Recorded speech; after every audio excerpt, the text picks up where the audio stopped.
What is the return on investment? Why should people care? For the folks out here that may watch this video later or want to know what's going on, they're going to have to make the same arguments that we're talking about, and they're going to have to show to the people they're making the argument to, here's why you should do it.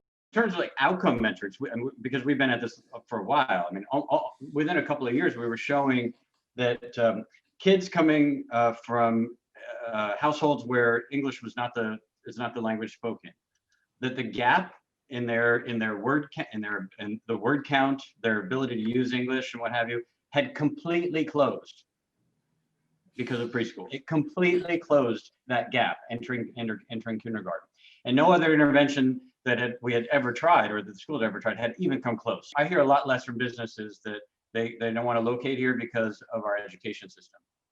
Now, our education system has also improved, but it's not just that. It's also that the preschool is a very visible, loud way of saying that we value learning, that we're paying attention to science, that this is a good place for you to locate your company, and that your executives and that your workers will want to be here. I would often hear from parents who would say, Mayor, I love this city. I love everything about it. You know, my little league is great. I'm a soccer coach. My son's a cantor at the church. I mean, I'm embedded in this community, and it breaks my heart because I think we're going to have to move to 2 cities over to the cities that have better school districts, because my youngest is about to turn 5, and we need a school district where she's going to succeed. It's so important. And it's when folks say that's the school district's job, not the city's job, this is the kind of thing I respond to, which is that, but our mental health and our sense of common purpose and our economy is the city's job. Paula, you have been involved in an organization that's done tons of research on these issues, convened conversations about it all over the country. What does your research tell us that we haven't talked about so far?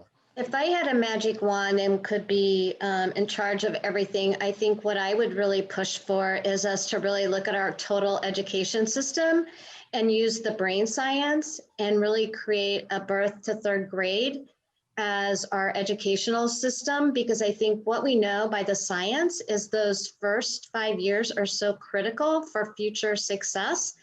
That's where we need to be putting our investment. And I know that we do need to have a booster, but I think if we could really focus our education system on birth to 3rd grade, we would really set children on a successful trajectory. So for the future, we just need to do an overhaul and rethink our education system on a whole.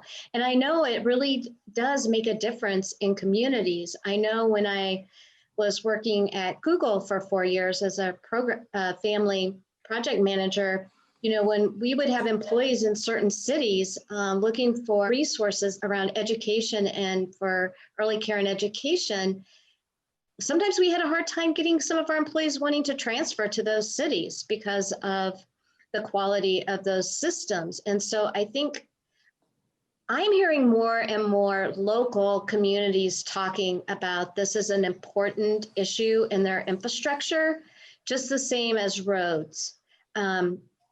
If the bridge breaks in a city and people can't get to work, what does everybody do? They rush and they put all their resources there to fix that bridge so that people can get into the workforce.